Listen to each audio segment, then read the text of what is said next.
It is one of the busiest holiday travel seasons in the United States. Millions of Americans are on the road, airports are packed, and families are coming together to celebrate. But behind the festive atmosphere, a serious and growing public safety issue is now dominating the national conversation. The Trump administration is intensifying its crackdown on illegal immigrants who obtained commercial driver's licenses and are operating large tractor trailers and big rigs on American highways, despite lacking proper English proficiency and, in many cases, adequate training. Officials say this is not a political debate, but a public safety crisis.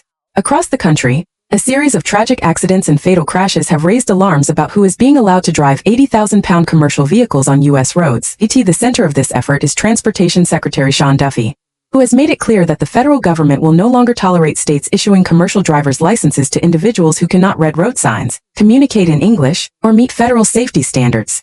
Secretary Duffy has directed states to review and revoke improperly issued commercial driver's licenses.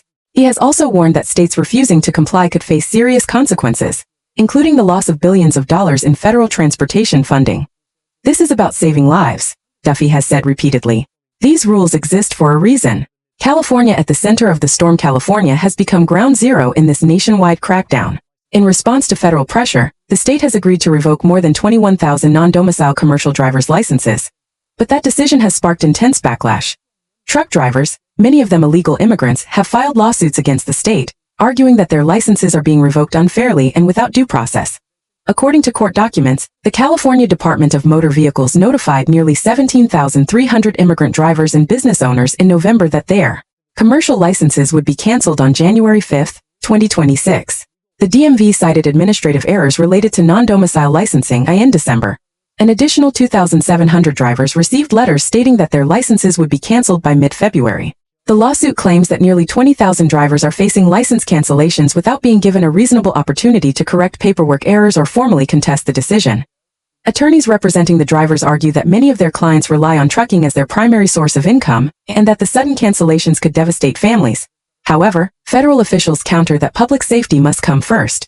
Deadly consequences on American road. Supporters of the administration's crackdown point to a disturbing pattern of deadly crashes involving commercial vehicles operated by unqualified drivers. In Florida last summer, an illegal immigrant truck driver killed 3 people while attempting an illegal U-turn. Investigators later confirmed the driver lacked proper qualifications. In California, multiple fatal truck crashes have been reported in recent years, raising questions about licensing standards and enforcement. In Ontario, 3 people were killed in another major trucking incident.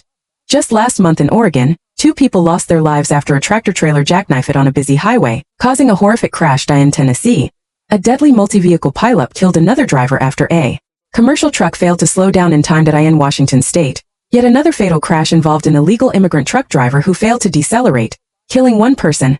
Federal officials say these are not isolated incidents. Border Patrol sources confirm that several drivers involved in these crashes entered the United States illegally in 2023, crossing through high-traffic border zones in Arizona and California. Some of the drivers were Chinese nationals. Others were from India. Many crossed during a period of what officials describe as border chaos, when enforcement was minimal and background checks were limited. This is exactly what we warned about, one federal source said. When you allow mass illegal entry, and then hand out work authorization and commercial licenses, this is the outcome. Secretary Duffy draws a hard line. Secretary Duffy has defended the administration's actions in blunt terms, emphasizing that the rules governing commercial driver's licenses are long-standing and non-negotiable. These are not Trump administration rules, Duffy said. I didn't make them up. These are common-sense safety rules designed to protect everyone on the road. If you can't speak English, if you can't read road signs, if you haven't completed the required training, you should not be driving an 80,000-pound truck, he added. Duffy sharply criticized liberal governors who expanded access to commercial licenses, arguing that their policies prioritized ideology over safety. Joe Biden allowed tens of millions of people into this country, Duffy said. Then you had governors who said, they need to work, so let's give them CDLs. And now those trucks are on our highways, endangering American lives. While federal authorities cannot directly conduct licensing checks in every state, Duffy says the federal government does have leverage. We control the funding, he said. And I guarantee the American taxpayer is not going to fund roads and bridges in states that put illegal drivers on our highways. Media and political backlash. The crackdown has triggered fierce criticism from Democrats and much of the mainstream media, who argue that the administration's immigration policies are cruel and inhumane.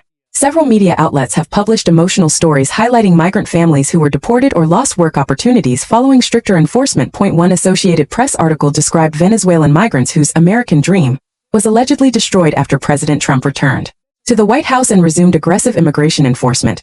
Critics argue these stories deliberately blur the line between legal and illegal immigration. They always say immigration, not illegal immigration, one commentator noted. That's not an accident. Supporters of enforcement stress that the United States welcomes legal immigrants and wants as many lawful newcomers as the system can handle, but insist that laws must be followed. What the law actually says under federal law, Title 8 of the U.S. Code, Section 1325, crossing the border illegally is a crime. Repeated illegal entry can be charged as a felony. Administration officials argue that enforcing these laws is not cruelty, it is the government doing its job. We either have a country of laws or we don't, one official said. We either have a border or we don't. They also warned that weak border enforcement has allowed criminal organizations to flourish, including violent gangs that have taken over apartment complexes and terrorized communities in states like Colorado. These are real victims, officials say, and they don't get media sympathy. The administration's message. The Trump administration insists that its approach is about restoring order, enforcing existing laws, and preventing further loss of life. Officials acknowledge that not every driver losing a commercial license in California is in the country illegally, but they emphasize that the primary concern is drivers who cannot communicate in English or meet safety standards while operating massive vehicles. As millions of Americans travel this holiday season, the administration says the stakes could not be higher. This is about protecting families, Secretary Duffy said. It's about preventing tragedies before they happen. The administration has made it clear. Enforcement will continue, funding will be used as leverage, and public safety will remain the top priority. For supporters, this marks a long overdue course correction. For critics, it remains controversial. But for families sharing the road this holiday season, the message from the federal government is simple: safety comes first.